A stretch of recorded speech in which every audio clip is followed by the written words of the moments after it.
Well, welcome back everyone. In this video, we're going to build upon what we first uploaded. So in our prior video, we went through how to acquire some public data and how to upload that. And we uploaded something called Sheriff Jail Bookings, which is a table that has all of the booking data from the city of San Francisco from 2012 through 2024. And we're going to now look at aggregates and how do we start summarizing some of this data. So we'll start by looking at the select statement itself and look at the entire table. So you can see, this is just a reminder, we have within a demographic group, we have a subgroup, and then we have the count of their bookings. We're not going to get into the loaded data. The last two columns you can ignore.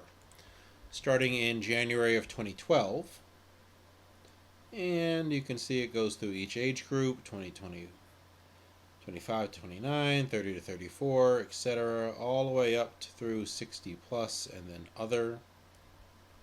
Goes up through July of 2025. Once it completes that age group, we have ethnicity,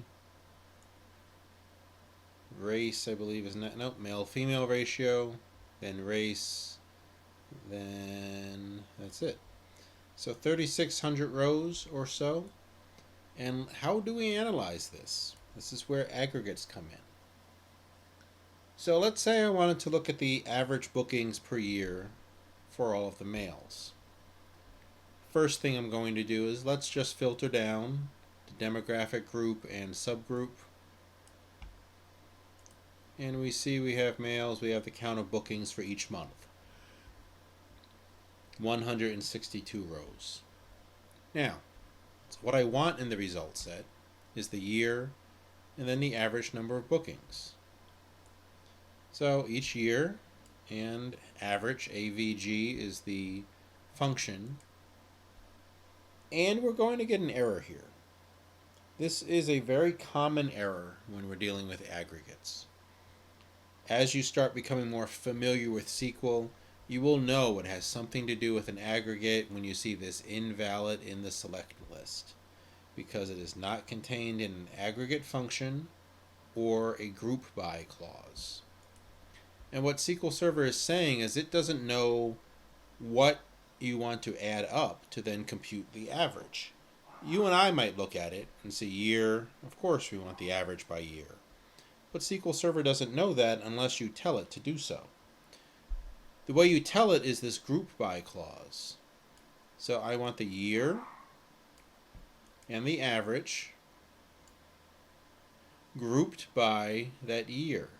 So it now knows to take all of the rows that have a matching year and then compute the average for the count of bookings. And our same filter for the males subgroup within the male-female demographic group. Now if we do that,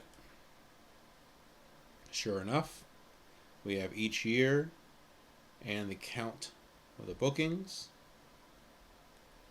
Now, just to validate, 2012, 1594, you'll have to take my word for it or just go back in the video and confirm. These were the number of bookings per year. I already created the table, so we'll just do a select here. Select star from 2012 values. There they are. Add them all up, divide by the number of them, so more aggregate functions, sum and count, and I get a number. In this case, I don't need a group by because I don't have any other rows or columns I'm returning. So it knows to take the entire result set, add it up, divide it by the count. I get my same 1594. So now we can look at some other examples. We want to count, the age groups. Well, what do we have here? First we have a whole bunch just to give us a sense of what we're doing. count is another aggregate function. I want to count the distinct subgroups within the age group, and there's 10. 18 to 24, 24 to 29, 30 to 34, etc. There's 10 different distinct groups. You could do minimums and maximums, a very common aggregate function. So here I want the year, and then the subgroup, and then the minimum number of bookings. So I'm going to take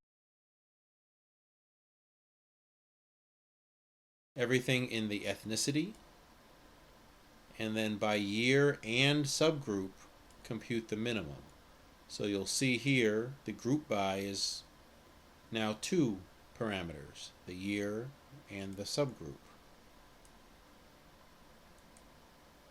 When I run this, I get the minimum in 2012 for the Asian Pacific Islander subgroup is 68, and then it goes up, and then it continues for each of the different subgroups. What is the max booking? Well, you can look at the max in any year, 1848, across any subgroup.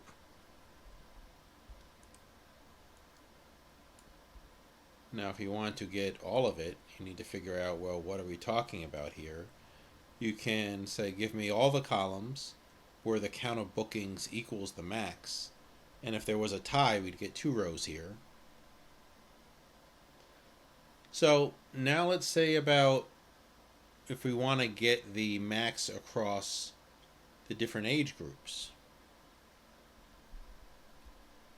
So first thing I want to look at here is get the max across all of the age groups.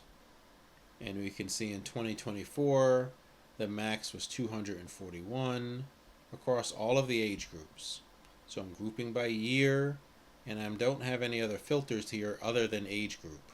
So it's going to look at that first section, all of the different age groups, look at all of the different elements for that year, and then give me the max. Now, if I want to know what particular age group, I need to do something called a join. Now, we haven't talked much about joins yet, and we will in a future video. For now, look at it this way. I want to take the month and year, the group, the subgroup, and the count of bookings from jail. I give it a alias called S. You can call it anything you want. I just don't want to have to retype sheriff jail bookings all the time. And I want to join it, meaning I want to pull back additional information from this query, which is the same query that we ran up here, same exact query. I'm going to call that M, where the year matches between M, which is this query, or you can look at it as this table, and our sheriff table. The max booking equals the count of bookings, and it's part of the demographic age group.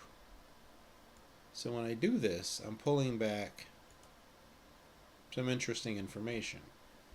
The year, demographic group, demographic subgroup, and the count of bookings. But the count of bookings now is only matching the actual year and month when we hit a max within a year. So what was the max in 2012? It was October. This age group, 481. In 2020, it happened to be January. This age group, 262. What's kind of interesting is there's a little bit of data science you can do here. Is there some further analysis that's needed? If you look at this, the 18 to 24-year-olds, they get older each year, and then the max among all age groups was in the 2020 to 25 to 29 group. As they get older, the max is within 30 to 34. Now, this is just raw data. I have no context, no commentary, but it is interesting that as you move forward in year, the maximum number of bookings seems to follow that age group. Is there any reason why? I don't know. That would be beyond the scope of the course, as they would say. One other, you can look at the sum of each, by year. So I have the year, the demographic group, the total bookings for the year, group by year, order by the same amount. And they should match. This kind of proves, you can look at this as a data quality check. There's 22,984, no matter how you slice it, among age group, ethnicity, male, female, and race. If something was missing, that could indicate there was a flaw in your data. Pretty easy check. But it all checks out here. Obviously less in 2025, as we were only about halfway through the year. Although trends are it's going to eclipse most of these. So we'll see where things end up. That was a brief video on aggregates and the group by. It's a very powerful function, and it's about how do you begin to look at data science and begin to analyze particularly the numeric data that you have within your database. Thank you for watching. Feel free to subscribe, and we'll move on to the next video. Thank you.